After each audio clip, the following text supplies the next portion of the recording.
Sarah, my coworker, had accidentally placed the wrong price tags on some power drills. Sarah, are you completely incompetent, or do you just enjoy wasting my time? I'm sorry, sir, but I followed the directions on how to set up the display to the letter. No, you didn't. The display looks terrible. She stammered, trying to explain, but it didn't matter. Dave suddenly shoved her so hard that she stumbled and fell, scattering some items that had been placed on the floor, creating a huge mess. However, Dave demanded that she clean up the mess she had made, and then berated her with a barrage of insults, calling her a lazy and incompetent fool. That was Dave. He didn't care if he hurt you. In fact, I think he rather enjoyed hurting people. I think it gave him pleasure to know that he intimidated other people, and that he felt powerful, knowing others would walk on eggshells when he was around to avoid his wrath. My name is Sam, and I always thought of myself as a decent person. A person who avoided trouble, stayed out of drama, and minded their own business. That all changed during the year I worked at Cedarville Hardware, under the watch of the worst boss imaginable, Dave McDonald. Dave wasn't just a bad boss, he was a bully. He didn't just run the store, he terrorized it. From the moment you walked in, the air was thick with tension. You'd never know what would set him off. A shipment arriving 5 minutes late, an employee not folding a display the exact way he liked, or someone forgetting to clock out for lunch. At first, I thought I could handle it. After all, how bad could it really be? It wasn't like I hadn't worked for difficult bosses before. But boy, did I underestimate just how terrible Dave really could be. I remember the first time I saw his temper in full force. It was a Tuesday morning, right before the store opened. Sarah, my coworker, had accidentally placed the wrong price tags on some power drills. Sarah, are you completely incompetent, or do you just enjoy wasting my time? I'm sorry, sir, but I followed the directions on how to set up the display to the letter. No, you didn't. The display looks terrible. She stammered, trying to explain, but it didn't matter. Dave suddenly shoved her so hard that she stumbled and fell, scattering some items that had been placed on the floor, creating a huge mess. However, Dave demanded that she clean up the mess she had made, and then berated her with a barrage of insults, calling her a lazy and incompetent fool. That was Dave. He didn't care if he hurt you. In fact, I think he rather enjoyed hurting people. I think it gave him pleasure to know that he intimidated other people, and that he felt powerful, knowing others would walk on eggshells when he was around to avoid his wrath. It wasn't long before I became a target, too. One morning, I was reorganizing the aisle of cleaning supplies when Dave stormed in, his face red and twisted with rage. Sam, how hard is it to line up bottles? Look at this mess. Customers will think we're a joke. I looked at the shelves. They seemed fine to me. Everything was straight, the labels were forward, but that didn't matter. He grabbed a bottle from the shelf and threw it towards me. I ducked, and the bottle hit the wall behind me. If you can't do a basic task, why are you even here? But everything looks the way it should. Are you blind too? Redo this entire aisle, and if I come back and see it done incorrectly, then I will dock your pay. Now stop being an idiot and do your job right. I stared at him, too shocked to respond. When he finally stormed off, muttering to himself, I breathed a sigh of relief, but almost broke down in tears. After he left, Sarah came over. Don't take it personally. He's like this with everyone. Yeah, but he shouldn't be. That's no way for a boss to behave. You're right, but what can we do? We all need this job. Sarah was right about us all needing our jobs, but that didn't make it better. If anything, it made it worse, because it meant we had to put up with Dave's abusive behavior or become unemployed. The breaking point came during inventory day, the most dreaded day of the month. Dave was already in a foul mood, stomping around the store and barking orders. He cornered Greg, one of our newer hires, in the storage room. Greg was a nice guy, but he wasn't exactly detail-oriented. He'd miscounted some items, and Dave went ballistic. Greg, are you trying to sabotage this store? Do you even understand numbers? How stupid can you be? This is the first time I've ever done this job. I promise that I'll do better in the future, though. You incompetent oaf. You damn well better do better or I'll fire your ass. Now get back to work. Greg stood there, frozen, as Dave grabbed a bottle and slammed it onto the table so hard it snapped in half. He then raised his fist and cocked it back, threatening to punch Greg in the face, and held it there for a few seconds. We could tell that he was contemplating hitting Greg, but in the end he didn't, and he just stormed off. That night, as we closed up, the staff gathered in the break room. The air was heavy with frustration and fear. He's out of control. We have to do something. This isn't just about bad management anymore. It's dangerous.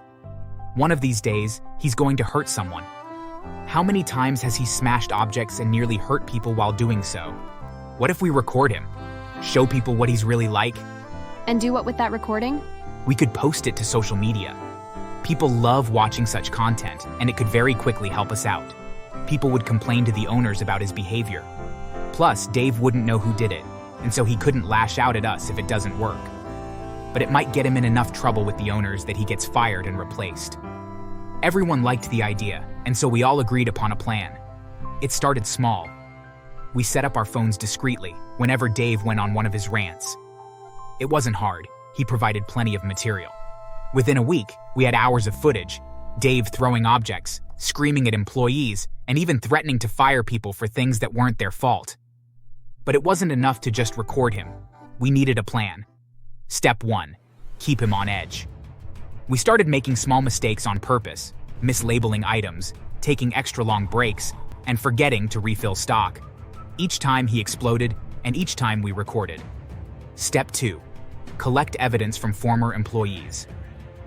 Sarah reached out to people who had quit, and it turned out we weren't the first ones to deal with Dave's reign of terror.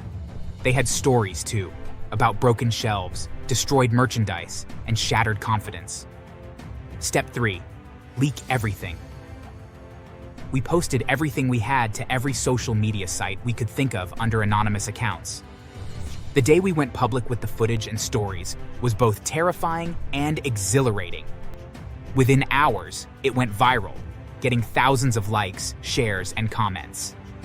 Dave had become famous for the wrong reasons. People were outraged. Customers started boycotting the store, or they would come in and start arguments with Dave, and the corporate office was flooded with complaints. News outlets picked up the story, calling Dave the worst boss in America. Reporters even began to show up and try to interview him. So Dave, is it true you are abusive to your employees? These people are just lazy. They're trying to ruin me because I demand excellence. Do you become violent sometimes? Of course not. I am a very calm man. While he was talking to a reporter, a new intern suddenly passed behind him, answering a call and speaking a little loudly. I think the intern had an emergency call about her sick daughter, but Dave became furious, completely forgetting that he was trying to clear his name and was on camera. He turned and started berating the woman. Why are you answering calls during working hours and making so much noise? Are you stupid or something? Sir, my daughter is sick and I got a call from her school. Shut up, I don't care if she dies. Drop that call and get back to work. Then Dave suddenly came back to his senses and realized he was actually granting an interview. Just then he rushed to his office and locked the door. But the evidence was overwhelming. When corporate finally stepped in, it was like watching a storm hit. 2 representatives showed up unannounced, armed with laptops and clipboards. They reviewed the footage, interviewed the staff, and inspected the store. Some of the former employees that we had spoken to told us that representatives from corporate had even reached out to them to ask them about Dave. They were only too eager to divulge everything that he had put them through. By the end of the day, Dave was called into the office. We all gathered near the break room, pretending to work, but straining to hear every word. Dave, we've reviewed the evidence, and your behavior is unacceptable. Effective immediately, you're terminated. For a moment, there was silence. Then we heard the crash, a chair hitting the wall. You can't fire me. I built this store. You're all spineless cowards. Without me, this place would crumble to the ground. Security had to drag him out kicking and screaming, but only after he assaulted them. One security officer had a split lip, and the other had a black eye. As he left, he pointed at us, his face red with fury, and covered in blood from his busted nose. The guards had apparently been forced to punch him in the face repeatedly in order to subdue him. This isn't over. You'll all pay for this. The aftermath was surreal. Dave was gone, but his presence lingered like a bad smell. Corporate sent in a new manager, Kendra, who was the exact opposite of Dave. Kind, patient, and understanding. She held a meeting on her first day and assured us things would be different. I know you've been through a lot, but I'm here to help. Let's rebuild together. What about Dave, though? Dave was let go, and if he steps foot anywhere near the store, he will be charged with trespassing. If anyone sees him, they are to report it to me immediately. The company takes what he did very seriously. In fact, they are working on a means of compensation for everyone at this store. It doesn't make up for what you all went through, but it's a way for the company to apologize for not firing him sooner. For the first time in months, we felt hopeful. As for Dave, his story didn't end quietly. He tried to sue the company for wrongful termination, but the evidence against him was overwhelming.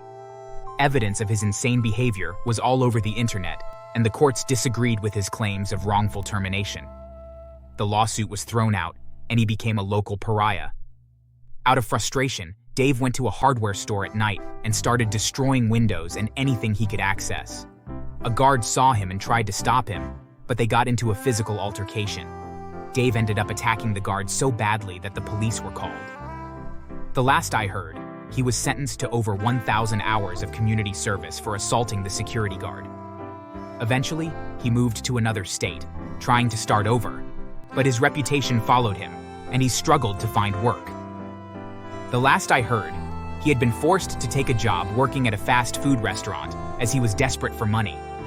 Meanwhile, life at Cedarville Hardware improved drastically. With Kendra at the helm, the store became a place we actually wanted to work.